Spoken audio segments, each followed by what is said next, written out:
Hello everyone and welcome to Devils United. This is a preview for Manchester United versus Reading.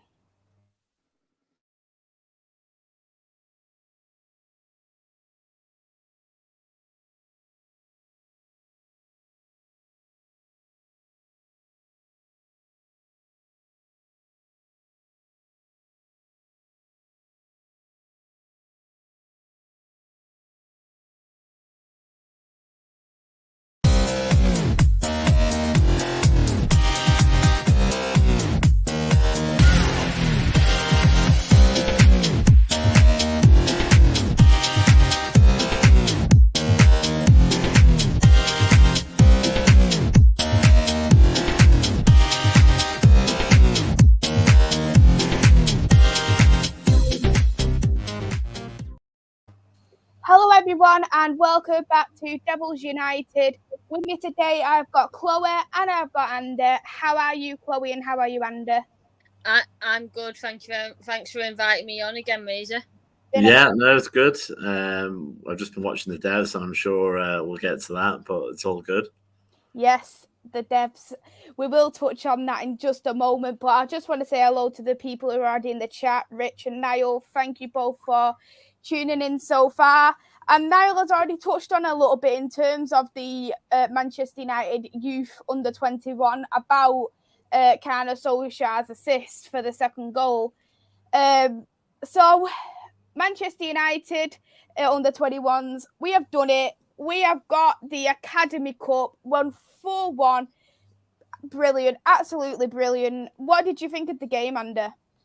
Well, I mean, it's interesting because the commentator was talking about the red print, which apparently is the way United teams sort of from I think he said under 10s, unless he's getting too excitable, but from very, very young all the way up to the first team actually plays. Which might be a bit news to some of us who've watched Skinner this season, but because that was very good. I mean, the pace, some of the runs that Rebecca May was making, and I think the future is bright. I don't want to be, definitely. I don't want to be too thingy about it though. But we've got a lot of youngsters in our group as well, so we need a few older ones to build our first team up. But we've definitely got a very, very strong youth team. I completely agree. Hello to my queen who's in the chat as well. For you, Chloe, how did you find the game? I found it really good, to be fair. The way we played was really good. The long balls is what our first team need to do more of. And you can see how they play the long balls and see how they can score, make them scoring opportunities, because with them long balls, it gets you into that position and into that goal scoring opportunity. So I think that's what we can take from them. And the passing, they're not passing back a lot. They're passing more forward, and if they lose the ball, they go straight back after it. They don't just stop. They'll go back and win it, and that's what we've got in youngsters. And some of them youngsters I can see coming into the first team. For example, Rebecca May, Poppy Lawson, Nim Murphy, and even Maz, and I know Solskjaer's obviously she's had her debut, but I can see her coming up full time, maybe next season, or at least having a couple of games next season. So I think we've got a good youth, and I think the future's bright. The future is definitely bright, and you've already there answered Niall's question in terms of the breaking into the first team, because there is a lot of players there who have been absolutely brilliant, and you have named some. Edwards, Solskjaer has already broke through. She's made a debut. Carrie Jones has already came from the U. She's come, and then she's actually getting first team football. Not as much as we have seen, but we have seen first team football from her. And even though she didn't make a debut, Middleton Patel, she was on the bench a couple of weeks ago. So the future definitely does look bright, in my opinion, 100%. And I'm looking forward to seeing more games, knowing that this is the first time that the Manchester United youth team has been broadcasted. And I've seen so many good responses on social media as well. A lot of people were so interested to watch it. For you, Andy, do you think this needs to be shown more, if that's even on FA or MUTV or something? I mean, I don't know what they were scared of, to be honest. You know, I mean, most of the time, MUTV, they hide behind the fact that, you know, various rights issues about, you know, the Conti Cup or WSL or whatever. There's no rights issues to the devs. The whole point of MUTV is for people who, when you cut their arm off, they literally bleed Man United. So they want to watch under 12, under 23s, under, you know, whatever, you know, men's, women's. And there's no need, you know. I mean, I think you use a perfect example, maybe we discussed privately a while ago, where they were showing a game from the 1990s instead of showing the Conti Cup Leicester game. Yeah. And it just doesn't make any sense. I mean, it what makes sense is, you know, look, use the definition of the word development. You know, if you've got your eye on a new commentator, let them commentate on that. You know, if you've got your eye on new pitch side reporters, let them develop that. Link in with Manchester's got two universities. They all do media programs. Oh, and there's a thing called the BBC down the road. You know, there's so many ways that they could give the development a lot more exposure, the devs, without really much money at all, and actually helping the people involved. I mean, we've noticed, is it Molly Kamita, Chloe? Yeah. She's now pretty regular on MUTV, and was interviewing players after the game this weekend at Leicester. But she's relatively new. She's only recently stopped playing. I mean, one of the, apologies to either of them, but I mean, one of them still does play for London Bees, sort of as a kind of just keeping a toe in as it slowly ends her career. But I don't know if that's her or her sister. But, you know, it's just there's no lose to that. And obviously tonight, one of the benefits that those players are going to have, all right, it's FA players, isn't that many cameras, but they can have the conversation about, right, you're on camera now. You know, this is what it's going to be like if you're going to get to a first team, whether it be in WSL, whether it be Championship. You know, you are going to get camera exposure. So it's great development for everybody concerned. Mm-hmm. And I've just got the news as well that Alyssa, she has been named player of the match for the Devs. Well deserved. I definitely do agree with that. What about you, Chloe? Yeah, definitely well deserved. She got the first 2 goals of the game. I think she played extremely well before she came off, and she really deserves it. And I think she is one that I would bring up, even just to have a couple of games, either with it being this season or pre-season. And I think there is so many players in the youth squad that can be brought up into our team, into the first team, like Carrie Jones has done for the Conti Cup and for the cup games, and then progress them into the league. And like Andy was saying, it's giving, with the FA player, it's giving that coverage of camera and of the media, because with the devs, you don't get that much TV coverage. MUTV will only broadcast what they want to broadcast with the devs. And is that because it's under 21s? But they do it with the men's. They broadcast the men's. The men's was actually on tonight against Wolves. Yeah, so it's one of them. It's if you're playing, because they're playing on the same night, they're going with the men. So if the FA player hadn't broadcasted the devs and we hadn't seen them win the trophy, would we only get a small bit of the highlights? Would we get the full game? You just it's one of them, because this is what we all want to see it. We all want to see the up and coming stars of Manchester United, of England, of Wales, of Norway, and we've got them stars, but they're not being shown.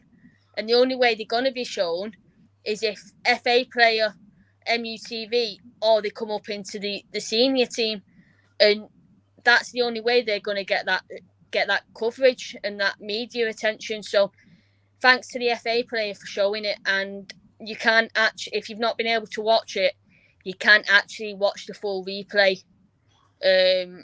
Probably from tomorrow, I think, if it gets kept on there. Yeah, of course. Yeah, everyone who does want to watch more of the women's games, if that is going to be for the senior level, catch it up on the youth as well. You can download the FA player through your phone and you'll be able to watch all the games. Hey there to Rich, who's in the chat. Thank you for tuning in. So we'll go on to Reading now, because Reading is going to be actually on Saturday.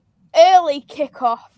And I know that, Andy, you wasn't particularly happy with this kickoff, was you? 11:30 in the morning? I think I'm going to buy somebody a map of the distance between Manchester and Reading. I mean, this is the problem with the FA player, or with the FA rather, whatever. Now, I mean, call me old-fashioned, but unless the game is being played in another country, it shouldn't kick off in the morning. It just shouldn't. You don't have breakfast at midnight. You don't play football in the morning. Like there is no real reason at all to be that early. And the next thing is going to be, the attendance for Reading versus Manchester United was not as good as we want. Yeah, of course, because if we're going to get down there, we're going to be leaving Old Trafford at 6:00, Saturday morning, to get down there, and it clashes with the men's later on in the day. So those crossover fans, the one way to get to Old Trafford, I think it clashes with the men's. Is that right, Maisy? I think there is. Yeah. Yeah. They're not going to get. I think it's about R5 kickoff.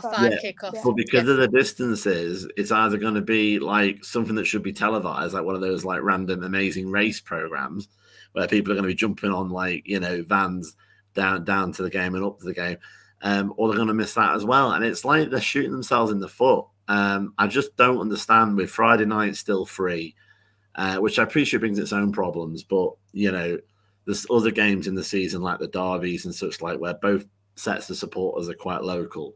You've got Friday nights.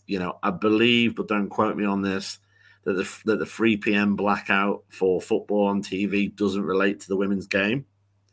So the traditional hour. So again, why don't we use that? And to be honest, I think the players and them would prefer to be later than anything else. I know for a short period of time, in Madrid, for the men's La Liga, they would kick off at 9:00 Spanish time. And it's just what they got used to. But I think it's better for all concerned because no player is really getting themselves ready to kick off at, I think it's 11:30, isn't it? Or quarter, on Saturday? 11:30. Yep, 11:30 in the morning. It's going to be. Ridiculous. It's ridiculous. Absolutely ridiculous. And obviously, it's the old adage about not really caring about match-going fans. And I think until recently, it would more be about, so I'm ranting here, aren't I? But it would more be about them not really knowing that there's an away fan support because not every team does it. But just like you can hear our sort of comrade in arms, Nat, on the Devs program earlier, every time somebody wearing a Man United shirt kicks a ball, she's there. And there's a lot of us who are like that. And it just beggars belief, really. Mm-hmm. Few more people's entered the chat. Hello to Renee, hello to Doug, hello to Ravi, and hello to Andrew. Thank you for tuning in. Chloe, what do you think about this early kickoff? I think it's great that it's getting shown on Sky Sports because we've only been shown on Sky Sports just once so far, and that was actually the first game of the season against Reading. So it's getting shown again against Reading because normally it's Arsenal or Chelsea who get shown on MUTV or even Man City. But early kickoff, come on, it's not really right, is it? No, I don't think it's ever been done in the UK, in the women's game before this season. I know, I think it was last week where was it Brighton played at 11:30 just before we kicked off at 12 against Leicester. So yeah, I don't get why, but I think it is to do with the 5:30 kickoff at Old Trafford, because of the traffic with the coach. Probably that's my logic. With it being an 5:30 kickoff by the time you get back. They don't care about that though, do they? They've just focused on it. I'm just saying it's. I don't think they've moved it because of it, because it's a slot, isn't it? That Sky have. I'm saying that the slot shouldn't be there. There shouldn't be a game for adults to play at 11:30 in the morning. I think it's more because they know that the women's game is growing, and knowing that, especially on a Saturday, the early kickoff for the Premier League, that's going to be at 12:30. 12:30, and that is on BT. So with Sky, they have got from all day till 5:30 to put something on the TV, and they probably think, oh, let's move this to 11:30. Yeah. So we've got this showing, so more people are going to want to watch us because we're getting the WSL is getting a lot bigger. Yeah, and another thing is, like Andy said, because of the 3 o'clocks not being shown on Sky, they show the Sky Sports News coverage instead. Instead, so that it's like football. It's like football, Sky Sports News, then the 5:30 kickoff. And I know in Spain they do 11 o'clock kickoffs, because we watch it here at 10 o'clock. And I know I've watched a few games of Barca when it's been a 10 o'clock kickoff over here.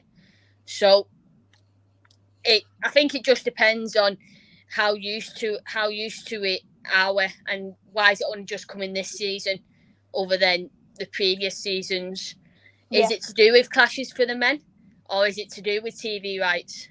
I think it's TV. It's one of them. You just don't know, because it might be that the United have requested this time because of the men's game, but it's one of them. I mean, it could be, but I think it is TV, and I think that unfortunately the elephant in the room, in the week of International Women's Day, is it's slotting the women around the men's as like an inferior product kind of situation. We can slug them before them because the proper football starts at 12:30, and and I hope I'm wrong in that respect, but I mean, you mentioned Barca, and I've only recently got into them this season, but like some of their games kick off in a weekday on a weekday rather at 5 o'clock Spanish time, and then so obviously if you're working a 9-to-5 job, you're gonna have to have time off or try and finish early, and they wonder why some of these figures are quite low in relation to people being there, and I just don't understand why they have to shoot themselves in the foot like they do. I mean, I'll take it at a push if it was the derby at 11:30, but even that, you could argue you lose a lot of the atmosphere because people are waking up. It's Saturday morning. I won't even be awake. I'll be in work. Even the fans, we're trying our best, but we're bloody yawning, at that time. Never mind the players, and it's like, and it's just a bit, as I say, it just feels a little bit like, well, we'll get these out of the way and then we'll do this. And then the highlight of the game is the men's game. Now, obviously, there is differences in the men's game and all this kind of business. And it is, and it is seen by a lot of people as the bigger product. But I just don't get why, in an era where you could watch Bulgarian volleyball on Sky Sports, whatever, why can't we fit in like more WSL content, more FA Championship content, on TV? Mm-hmm. The Championship as well is actually getting more rights when it comes to the next season as well. So I'm looking forward to seeing more Championship. But as it stands, I'm sure Doug will be happy because he's a Liverpool fan in the chat. We're actually most likely getting into the WSL next season. Woohoo! More rivalry about for the WSL. You might want to play in Liverpool as a change because you're playing Tranmere at the minute. I love the idea of going under a tunnel to go and watch you guys when you're at home. Renee, I'm not watching Real Madrid versus PSG at the moment. I'll probably catch the highlights a bit later on. To Niall's question, we have no idea why it's gone to 11:30, but I'm glad it's on Sky Sports, let's just say. It's probably a mix of everything, as I say, TV plus maybe them requesting that slot because of the men's, but yeah. Hello to I Like Coffee. Thank you for tuning in. That'll be me on Saturday. I really like coffee. I like Well, you and I like coffee will have something in common then. Renee, yes, we both support both the men and the women's, but Andy supports just the women's. I'm strange like that, yeah. I just focus on that. It's just the way it's fallen. You'll find a lot of people, I'm sure, in the comments who just follow the men's team. But I always want Man United to win, whoever's playing. But I only watch the women's team. Yes, exactly. And hello there to Norman as well in the chat. Thank you for tuning in. And he has updated everyone as well about the Academy Cup for Manchester United 4, Birmingham 1. It was a very brilliant result, let's just say. Yes, so let me see. Maisy, can United women fine eyes like Cardi B? Yes, I think I don't get it either. Cardi B. No, I'm a bit confused. If you can elaborate on that for me, Ravi, it'd be great. Yeah, I was a bit confused reading that. I was hoping one of you could help me out. But yeah, Reading, we came on to Leicester. We managed to win. Brilliant game. 4-0, clean sheet as well. I predicted 3-0, so they scored more than I predicted. But for you, Chloe, do you feel like these tactics were right, and should this go on to the game for Reading? Yeah, I think he got it spot on last week, Mark, with the way he did the lineup and the way he played in the first half, and in the second half we played even better. And when the substitutions, when he was bringing them on, he brought them on at the right time and when we needed, and he brought on the right substitutions for the right people, because you could see some players getting tired on the pitch. So it was time for fresh legs, and having them fresh legs on brought more crosses in, and yeah, I just thought the tactics, the way we played, the lineup was just brilliant. So if we could have that again on Saturday, please. Yeah, I really hope that we do. Speaking of Leicester, there is Chris here in the chat who was supporting Leicester, of course, at the weekend. Are you going to put the ladies out against Spurs at the weekend? Yeah, the men are terrible, honestly. If you're a Manchester United fan, definitely watch some more women's football. You won't feel any disappointment whatsoever. You will not feel disappointment. To Niall's question, Kana Solskjaer has already made a debut for the Manchester United first team. She'd done it in the FA Cup versus Bridgewater. She came on as a substitute. So we'll probably see a lot more of her probably when it comes to next season, when it comes to the cup games. Ravi means saucy when he means that we're already saucy. Our women's team is very, very saucy. And Mikel Arteta, hello there. I hope you're well, and I do hope you're feeling better very soon. Renee has a question here. Who's your favourite women Manchester United players? I'll go with you with that, Andy. That's the old adage about choosing your favourite kids, isn't it? But no, which is actually apparently for people that do have children quite easy to do. But no, traditionally I would say Mary and Leah.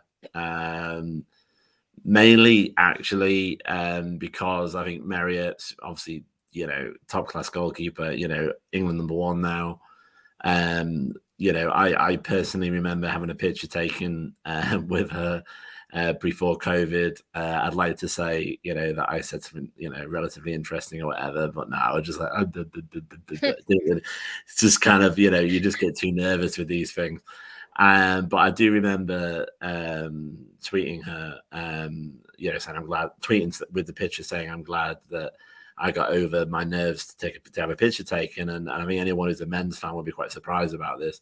Not only did she like it, but she responded with a personalized reply saying, I'm glad you did as well. So it wasn't like thanks for your support or something standard. Not that wouldn't have been a bad thing, but someone's actually read it and all that. And I mean, you see a personality on TikTok, and she's just a very easy person to support. Leah, again, I think she's quite an inspiring character as well. Coming out of football before she came to Man United, she was actually without a club. She was disenchanted with football.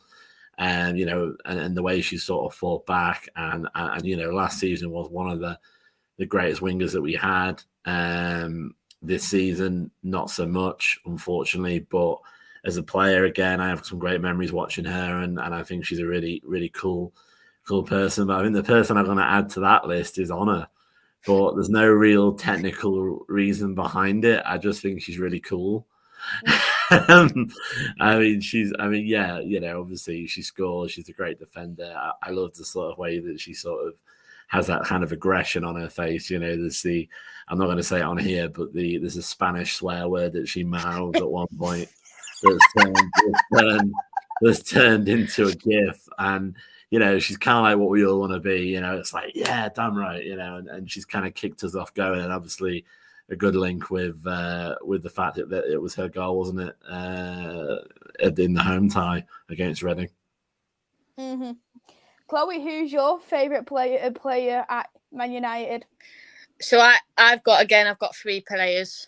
I've got Ona, because I've watched her progress from when she started at Barca, and then she played at Levante before she came to United, and I can see the progression that she's come, and how much she's achieved in such like a short place of time from Levante to United, and how much confident she's become as well, because she's become more confident, and that's showing both in national team and at United, which is it's good to see. And like Andy said, the aggression that she brings, the crossing that she brings, the tackles that she brings, they're just incredible.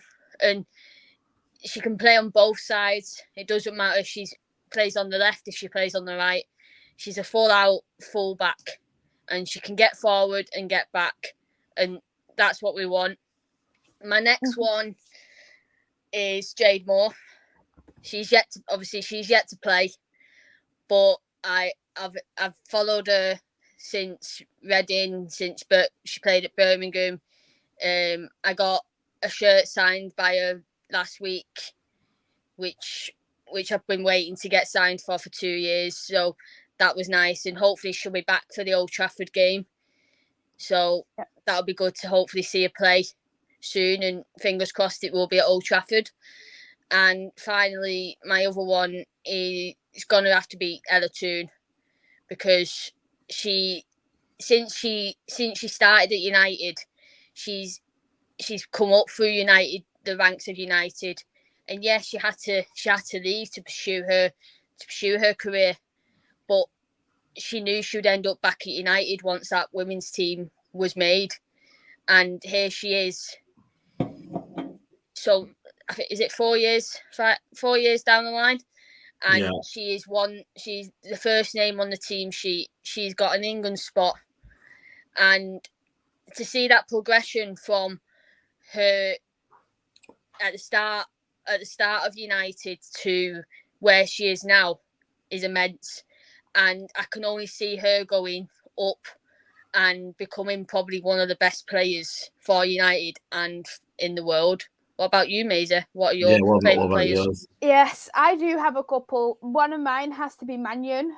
I really do like Mannion. She's so strong. There's not many people who can win a one-on-one against Mannion, and I do believe that she has been such a crucial player for Manchester United.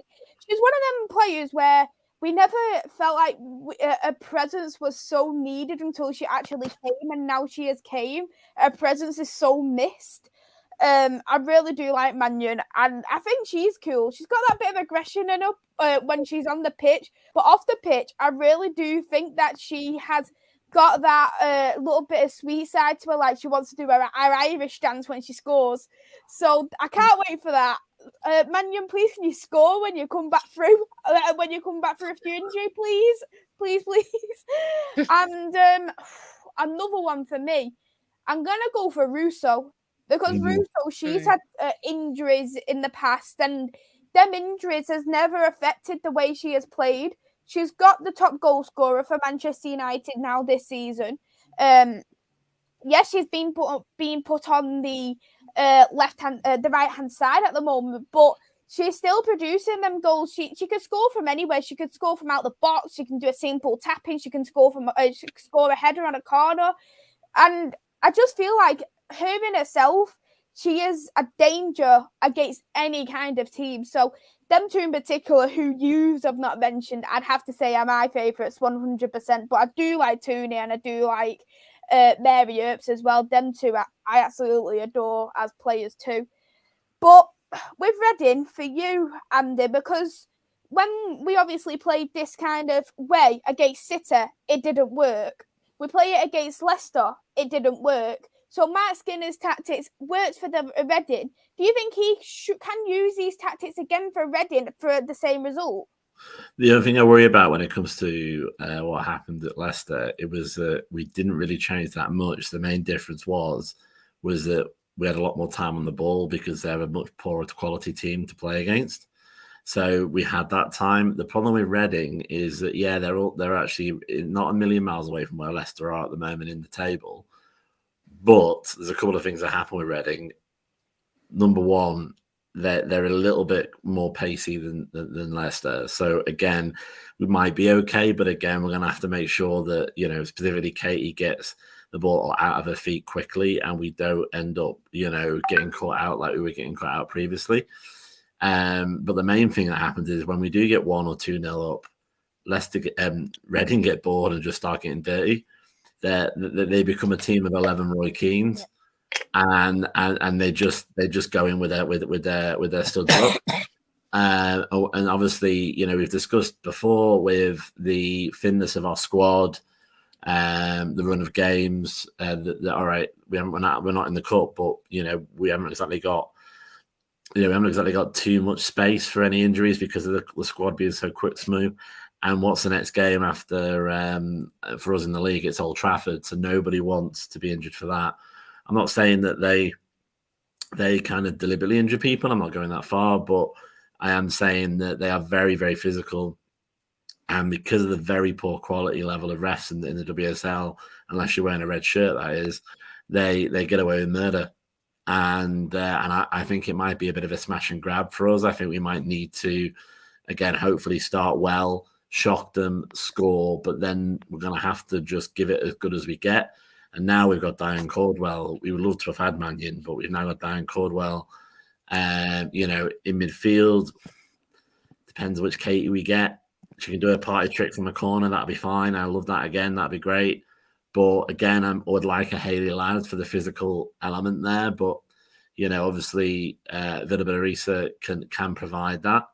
And obviously up front, obviously Tooney, isn't exactly famous for being light on tackles. She will give as good as she gets as well. But I think really Reading will sit somewhere in the middle in relation to City and Leicester. It won't be as much time on the ball as they had with Leicester, but it won't be as little time on the ball as they had with Man City. Mm-hmm. Yeah. Hello to Diego. Thank you for tuning in. Consistency is key for any squad of players, which I completely agree with. And hello there to Nippon. Thank you for tuning into the chat as well. So coming into this game in particular for you, Chloe, do you feel threatened a little bit by Reading, knowing how well they have been this season? Because for me, they have come across as quite the underdog team. Yeah, I agree with that. They have come the underdog team in the league because they're picking up points at teams that we don't expect them to pick up points at. And I think the players they've got and the manager they've got are probably a good set of players and a good manager. Kelly Chambers is a very good manager, and it proves it with the squad she's got and the respect she's got at the club. and you can see how much she has, like how much influence she has on the players in the upcoming Reading players as well. And I think with that, Reading has become a tough team in ways that they are good on the ball. They're very tactical. They move the ball up the field quicker, and they get it across each side very quick. From the likes of Natasha Harding and Natasha Dower, they're two main players that are very good in that team. And then obviously you've got Grace Maloney in net, and she is a good player, and she is probably another one of them keepers that is coming to her best. And this season is probably one of her best seasons that she's played.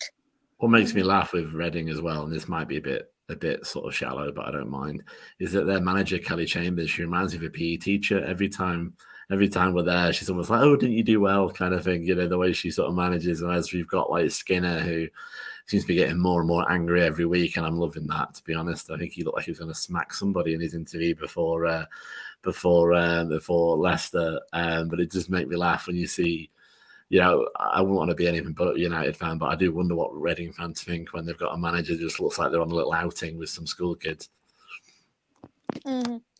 Exactly. And there is a good question here from I Like Coffee. If we had to interview a former player and a current player for both the men and the women's team, who would we choose? Obviously, Andy's just supposed to women, so you can just do the women's team, Andy, if that's easy. So we'll do just the women's team. But for me, if I was going to pick Siobhan Chamberlain, I would probably go for.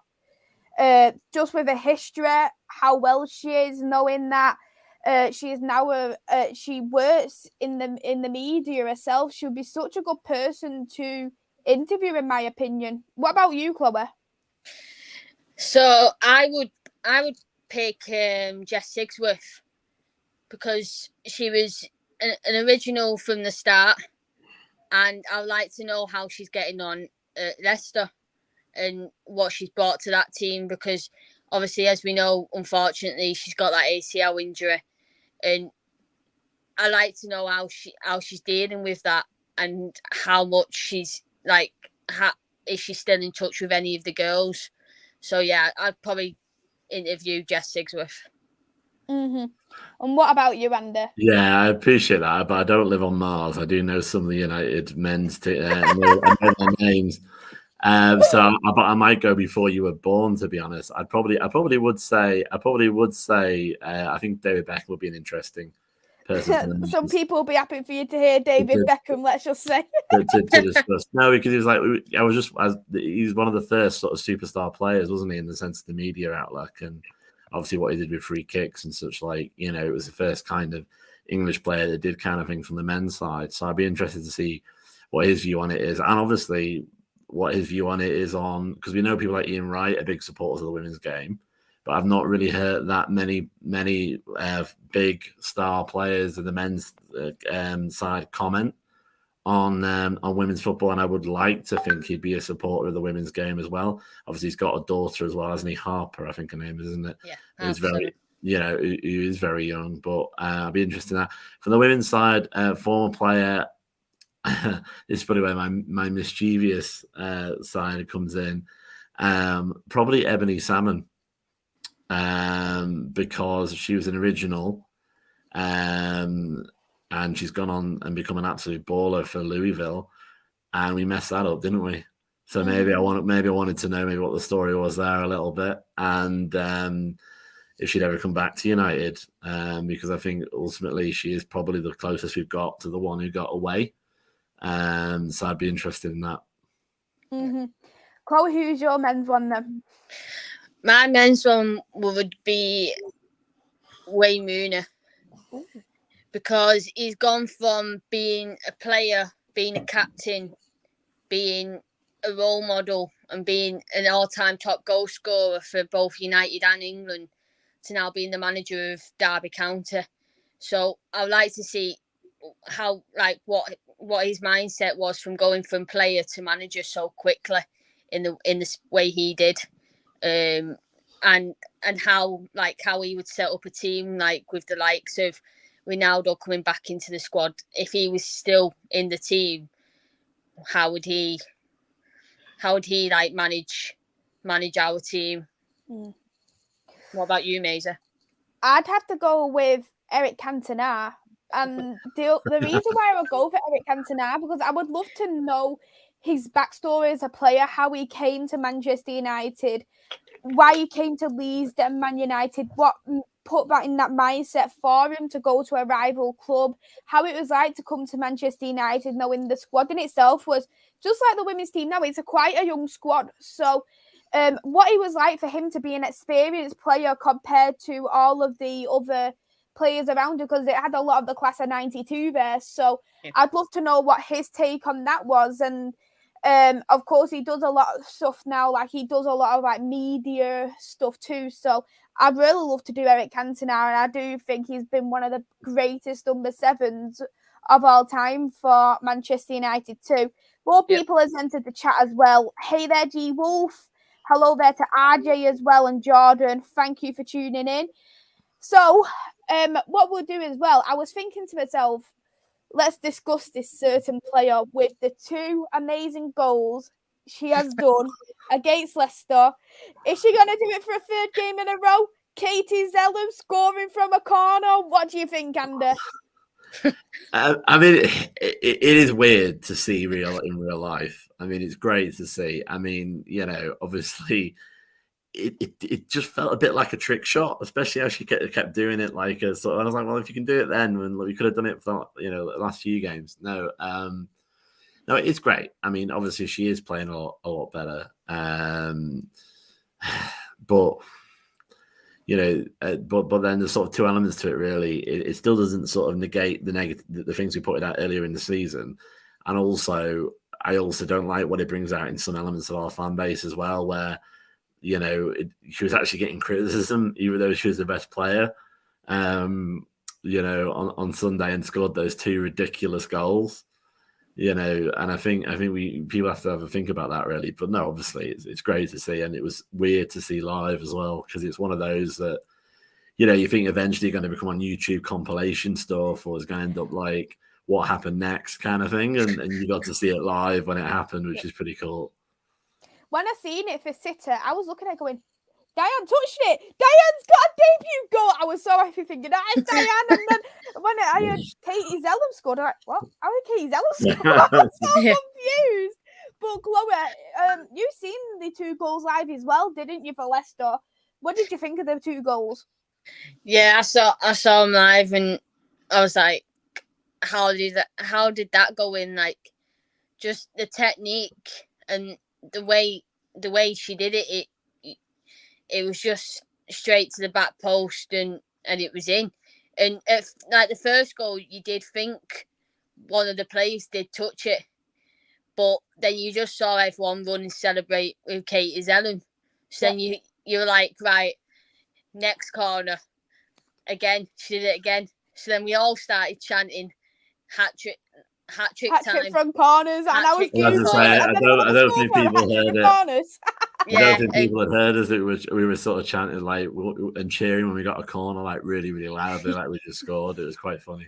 Yeah, so and we all like Andy said, we all, as soon as we were like, get it to the corner, because we wanted that corner. We wanted Katie Zellum to get a hat trick of corners because of the way she scores them, and the way it was a team goal in terms of how the team marked the players and brought them off the back post and stuff like that, which you don't realise unless you see it live.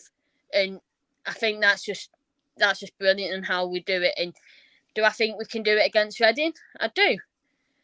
But will Reading have watched the technique Katie's done? More than likely. So they're gonna be on their toes of, is she gonna do it? Is she gonna try it at the stadium? Yeah. So it'd be good to see. I think the issue is that that's what happened with Leicester. Is that to defend against that, you've got to have people on the line towards the back post. But by doing that, you give more opportunities in the box then for them to do that. So I think that is definitely something that will be able to keep them guessing, especially if he alternates it. Whips it close to the keeper on a few of them, whips it further out, because they leave themselves exposed by having people on the line, and hopefully against Reading we can do that. Mm-hmm. Take care, Renee. Thank you for watching the channel. What we'll do as well, we'll discuss a little bit of Rich's question. I'll go with you, Andy, on what you think about the players' pay, because we haven't really discussed much about that, to be honest. I mean, it varies a lot, but obviously as a general rule, it's, Ronaldo probably has lunches as much as certain players are getting paid. In our league, and it isn't brilliant. As someone who is a pure women's fan, I'd want them to be having the opportunities and the resources that men's have, but obviously it's not developed to that point yet. I think really I've said before in other places that the WSL, they rushed it to become the first quote unquote full-time women's league in the world. Well, if you know that the average salary that's just been released this week, the average salary for Birmingham women is around £20,000 a year, would you really argue and say that's a full-time football team? I mean, in comparison, the accounts show that Man United players are on between 50 and 90 grand a year on average. Which again is, it's a lot of money, but it isn't the £500 a week that certain players get. I mean, I think it's something that I would want everybody in the top league to have an average of at least 30 grand. And I would want that hopefully to go up. Whether or not it happens or not, it has to link with obviously people going to the stadiums, ticket prices, and TV rights. Obviously, the problem with the men, I mean, the thing with the men, again, from a semi-outside perspective, I happen to be more interested in it, being friends with you guys. But I think some of them probably aren't as out of touch as people think they are, like your Rashfords. But because they earn a gazillion pounds and they don't have the access, obviously, that the women players have to the fans, I don't think people think they're normal anymore. So they get more abuse and they get put in this sort of, they're not really human. They're ex-players for X team. Whereas I think with the women's game, they're still seen really as people rather than the team of da-da-da. And I think obviously the men earn too much money.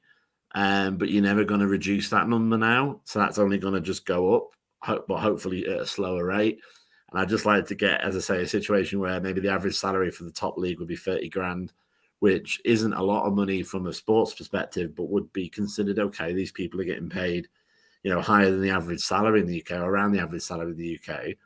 And then for the championship, again, just be honest about it. Commentary was saying they were full-time before they went under and then before they were rescued. But their average salary was £16,000 a year. That's a kind of not a million miles away what you get in Asda. And I think players who are, risking ACLs and have short careers do deserve more money than that. Mm-hmm.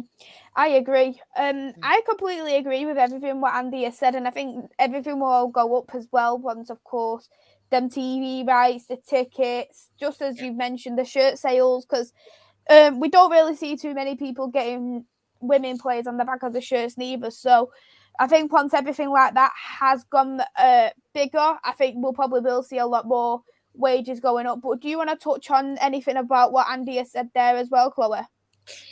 Yeah, I'll touch on a little bit.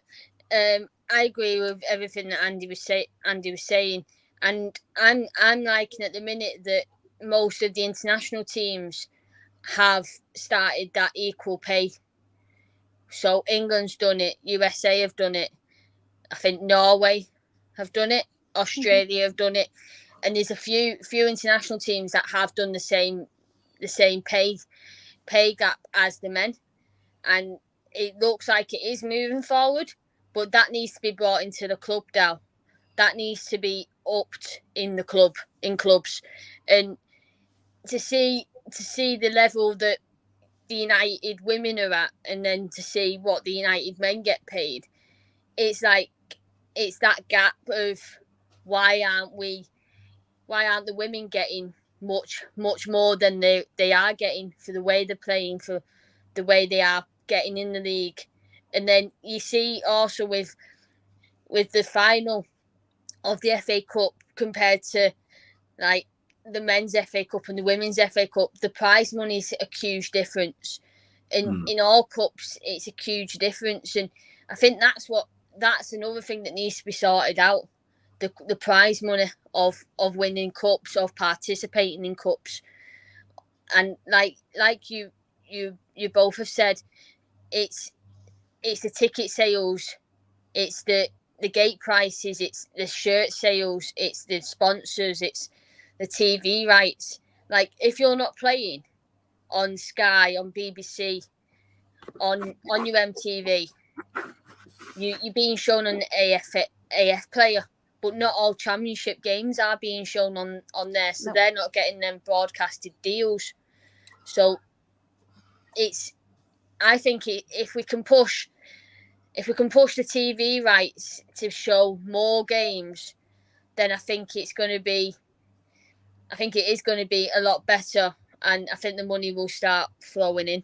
Yeah, I mean, just to jump on that as well, I think it's like the problem with it, we're just about getting out of it now. That there was an element in the more sort of establishment, like WOSO, women's football people, that like, oh, we should just be thankful that the BBC want us, or we should just be thankful that Jonathan Pearce, has graced us with his presence, and he, and he's on every England bloody, commentary. But with the crap that he says to Sue Smith, no, I'm not really interested in the idea of, it's like when you get people who say we shouldn't criticize referees because no refs, no game. Well, no, I actually don't want no shit refs. I'll have no shit ref, no shit game then, and I think if you look at something like Atta Sports, which is something that maybe not many people know about, as Chloe actually introduced me to it.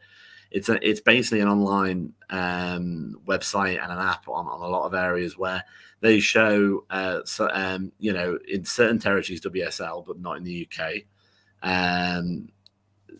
Spanish, Italian, French league, and it's all clickable through, and it's high quality. It's kind of like what the FA players should be if somebody could be bothered putting some money into it. And they also have a situation, you can watch that for free, but they also have a situation where you can pay like $6.99 a month, or like $59 a year, to have access to like a community forum and to actually be able to see more live games. And I think a lot of people would be up for that. I think a lot of people would, that would generate more revenue as well. And I think it doesn't help where the BBC are going, change the game. And then they get a game and they go, on the red button, we've got this.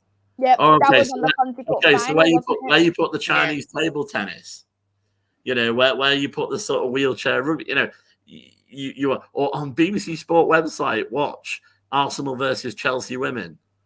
Right, okay. Well, as I'm showing Home Under the Hammer on BBC Two, or like I'm showing something that was done in 2004, like at least ITV with the Lionesses coverage are just, they're not scared to not put it on ITV1. I would say, 99 times out of 100 on a Sunday afternoon, I don't see any particular reason why, or on a Saturday even, the BBC slot couldn't be on BBC One, never mind BBC Two.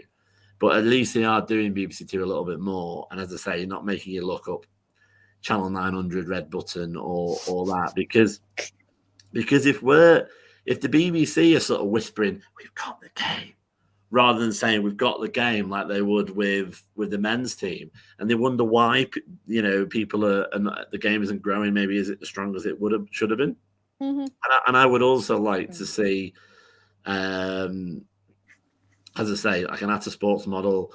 I don't understand why BT have pulled out completely of the women's game, considering they still sponsor a lot of the women's content. Is there a slice for them in some respects? What's the NWSL doing on Twitch, which is a gaming platform? It's like putting the UFC on the Food Network. It doesn't make any sense. Like, I think there's a lot of thought process in that, and if someone could sort that out, that's gonna gain a lot more exposure overnight with good commentators and good quality content. Mm-hmm. And as well, just as Ravi's touched on about TV exposure, there has been as well a new deal for Sky to show the Championship football from next season, more WSL content. I know that BT will be showing the Champions League when it comes to knockout stages as well, because we have seen it last season. But I actually think though Channel 4 could be a good option to invest in, or Channel 5, because we don't really see too much of that. And I just think that would be also a very good game to do it on, because ITV shows England, so I think Channel 4 or 5 could be also another good option there as well, because it doesn't disturb too much of TV what people would particularly like neither. So I would personally go for that. And another thing here from Ravi, because he did mention about the shirts, and with the cut of the shirts, that has changed a little bit now. I'd say probably since the United women's team actually came in 2018, because I remember it had like a big that was a V-neck. I hated it. That was really ridiculous. I mean, as you say, I don't know if he's referring to the players on the pitch. I mean, up until about 10 years ago, they would just get men's shirts just handed to them, and they're already in a situation where they have to hand back their shirts at the end of the game, rather than the men's get a fresh one every game, which is a bit of a strange one. But I think it happens just simply because obviously biological differences, it fits them better, it's more comfortable, and it looks better than obviously a baggy men's shirt. But certain players do prefer that cut. But yeah, as Maisy was saying, and she can go into it, that they also made a stupid decision to have essentially, I mean, it was almost like a parody. A V-neck, but it's a lot better now since for the supporters, wasn't came. it? Before the theme came about. Yeah, they've improved that a lot though, and I really prefer the shirts a lot better now. I was even debating get myself a men's shirt, but I didn't want to look like a bag of crap, basically. So that's why I still got the V-neck shirt, because I didn't want to look a bag of crap. I thought, bag of crap. So that's what my options was weighing up at. But I ended up keeping at the women's shirts, and then I obviously, once it came, I think it was probably the 2019-20 season when it actually changed. I think so. Since then, I've been improving massively, and definitely do prefer it. Hello there to Solo, and hello there to Red Devil Studio. Thank you both for tuning in. I'm gonna wrap it up now. We're gonna put our score predictions on, and then we'll shout our socials as well. Chloe, thank you so much for coming on. Tell me your score prediction, and tell me as well your socials. Thanks for having me on again, Maisy. Always a pleasure. I think we're going to win. I'll go with 4-1 again, because that was my prediction last week. And my socials are there. Is that Chloe Riley 14 on Twitter. Mm-hmm. Brilliant score prediction. And a pleasure again to have you on. Yeah, thank you for coming on. Great to be on. I love it. I think it depends if you've all had coffee, doesn't it, or what if the players have as well. I'd like to see 3-0. Obviously, I wouldn't be bothered about 4-1 either. Maybe Mary wouldn't want to lose that goal. You know, she wants that clean sheet, doesn't she? And And I think that would be definitely something that should won. Socials, obviously, direct, is just my own one, which is at AJO_87. But obviously, you and I are going on again with Only One United Club on Friday night, where you can tell me you can tell me how wrong I am, which I'm sure a lot of people enjoy doing. And with a bit of an interactive fan panel as well, so we'll get to do some fun there on Friday. Mm-hmm. Yeah, looking forward to it. It's gonna be absolutely brilliant. I'm gonna go for a 3-0 again for the score prediction. I think it's I'm gonna go for 3-1 actually. I'm not too confident. Yeah, I just feel like there is gonna be a goal that's gonna be scored by Reading. I really do see it, but I think we're gonna score 3. Yeah. Katie's element of a corner. We will have to see about that one though. And you can see me at the usual place here, Devils United. I will be next live tomorrow. I will be doing a preview for the Tottenham game. Got a couple of Tottenham fans on, so that will be very interesting to watch. And just as Andy said about Only One United, the link is in the description below, as well as Andy and Chloe's socials. So go and check them out. Go and subscribe as well to Only One for United. And if you're new onto this channel, go and subscribe to Devils United on the road to 600 subscribers. But we'll see you all very soon. It's a goodbye for now. See you.